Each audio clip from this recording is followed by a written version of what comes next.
Urban Naxals ఒకప్పుడు అడవుల్లో ఉండి గిరిజనులు రెచ్చగొట్టేవాళ్ళు ఇప్పుడు బాహ్య సమాజంలో బహిరంగంగా తెగబడుతున్నారనడానికి సాక్ష్యం నిన్న పార్లమెంటులో ఓవర్ యాక్షన్ చేసిన వాళ్ళు. వీళ్ళందరికీ బ్రతుకు తెరువు లేని వాళ్ళు కాదు. వీళ్ళు ఎందుకోసం చేశారంటేనంట, దేశంలో నల్ల చట్టాలు వస్తున్నాయంట, చట్టం అనేటువంటి దాంట్లో నలుపు తెలుపు అని వీళ్ళే డిసైడ్ చేస్తారు. ఐఏఎస్లకి ఐపీఎస్లకి ప్రిపేర్ అవుతా పనికిరాని అమ్మాయి ఒక ఆవిడ ఎప్పుడు నిత్య ఉద్యమాలు చేస్తూ ఉంటుంది. ఇంకొకడు వచ్చేటప్పటికి ఎప్పుడు భార్యను కొడతా ఉంటాడు, ఊళ్ళో అంతా గొడవలు పెట్టుకుంటూ ఉంటుంటాడు. అట్లాంటోడు వీళ్ళందరూ కలిసి దేశాన్ని మార్చేయడం కాదు, దేశంలో ఒక అసంతృప్తిని, తమకున్న అసంతృప్తిని దేశం మీద రుద్దడం. పార్లమెంట్లోకి వెళ్ళి చేస్తే ఏం సాధ్యమైంది? ఏమైనా దేశం మారుతుందా?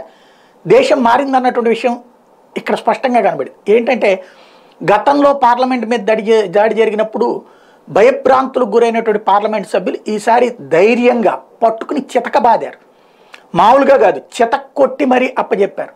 కాబట్టి ఈ దేశం మారింది. ఇట్లాంటి దరిద్రులు దేశాన్ని 24 గంటలు కష్టపడటం అనేటువంటి తత్వంతో కాకుండా కూర్చుని మేద్దాం అట్ట మేయడానికి అవకాశాలు రావట్లేదు అంటూ అసంతృప్తితో రగిలిపోయేటువంటి దరిద్రులు వీళ్ళు అన్నటువంటి విషయం తెలిసింది.